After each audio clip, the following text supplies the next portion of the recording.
ہم وہاں صرف لواحقین کی حیثیت سے گئے تھے. پولیس ہمارے مرحوم بھائی کے بارے میں بھی نہیں جانتی تھی.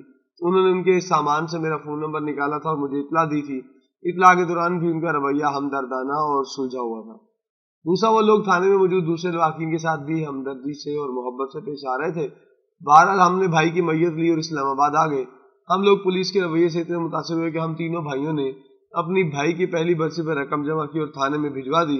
یہ پولیس اہلکاروں کی ویلفیئر کے لیے ہماری طرف سے معمولی سا کنٹریبیوشن تھا. ہم اس کے بعد ہر سال یہ رقم بھجواتے رہے. آج اس کو 31 برس ہو چکے ہیں. میں نے ان سے پوچھا کیا پولیس کی طرف سے کبھی آپ سے رابطہ کیا گیا؟ ان کا جواب تھا صرف ایک بار، اور وہ بھی چند ماہ قبل ڈی پی او ناصر محمود باجوہ کا فون آیا تھا. میں نے پوچھا پولیس نے رابطہ کیوں نہیں کیا؟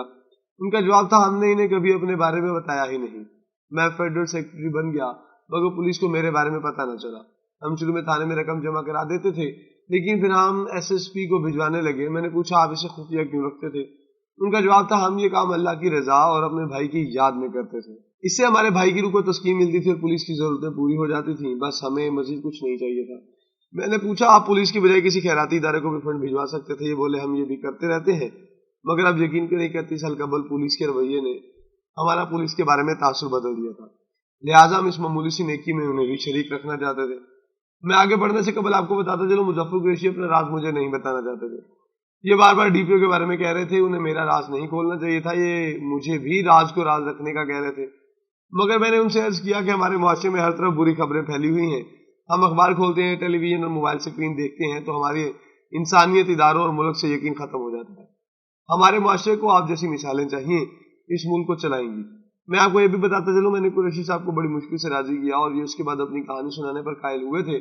قریشی صاحب کے فون کے بعد میں دیر تک اندھیرے میں بیٹھا رہا اور اپنے آپ سے یہ پوچھتا رہا کہ کیا یہ مظفر قریشی صاحب کی کہانی ہے. میں آخر میں اس نتیجے پر پہنچا یہ ہرگز مظفر قریشی کی کہانی نہیں. یہ دراصل ایک تھانے اور ایک ایس ایچ او کی کہانی ہے. 1992 میں کسی نیک دل ایس ایچ او نے اپنے تھانے کا کلچر بدل دیا ہوگا. اس نے اپنے عملے کو انسانوں کو انسان سمجھنے کا سلیقہ سکھا دیا ہوگا. لہٰذا اہلکاروں نے لواحقین کے ساتھ وہ سلوک کیا جو دنیا کا ہر لواحق پولیس سے چاہتا ہے. اس کا نتیجہ جاریہ نیکی کی صورت میں نکلا. ملک کی ایک بیوروکریٹک فیملی کی پولیس کے بارے میں رائے بدل گئی اور وہ 31 برس سے پولیس کے شہداء اور غازیوں کے خاندانوں کی خدمت کر رہی ہے. اس معمولی رقم سے خدا جانے اب تک کتنے لوگوں کا مقدر بدل گیا ہو. اللہ تعالیٰ نیکی اور رزق حلال کو بیج بنا دیتا ہے اور یہ بیج جس بھی زمین میں جڑ پکڑ لیتا ہے وہاں سے نیکی اور خیر کے کروڑوں درخت نکلتے ہیں. مظفر قریشی کی رقم معمولی ہوگی مگر اس کا نتیجہ چھوٹا نہیں رہا ہوگا. یہ رقم جس گھر گئی ہوگی اس کا مقدر اور راستہ بدل گیا ہوگا. وہاں نہ جانے اب تک خیریہ کتنے چشمے پھوٹ چکے ہوں گے. دوسرے اس کہانی میں آج کی پولیس کے لیے بھی ایک سبق ہے. پولیس جب کسی دکھی فیملی کے ساتھ اچھے رویے سے پیش آتی ہے یہ اس کو دلاسا دیتی ہے، اسے بٹھا کر پانی پلا دیتی ہے اور ضابطے کی کارروائی کے لیے اسے ذلیل نہیں کرتی، اسے بار بار چکر نہیں لگواتی، اس سے پیسے اینٹھنے کے لیے غیر ضروری اور نامناسب سوال نہیں کرتی، تو اس کا نتیجہ مظفر قریشی کی شکل میں نکلتا ہے.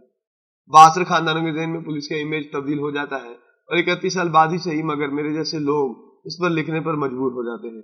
چنانچہ آئی جی پنجاب کو چاہیے یہ مظفر قریشی صاحب کو بلائیں اور ان کی کہانی ان کی زبانی پولیس فورس کو سنائیں اور پھر پولیس کو بتائیں مجرم ہو یا بے گناہ ہم سب انسان ہیں اور دنیا کے ہر انسان کو دوسرے انسان سے ہمدردی، محبت اور عزت چاہیے ہوتی ہے.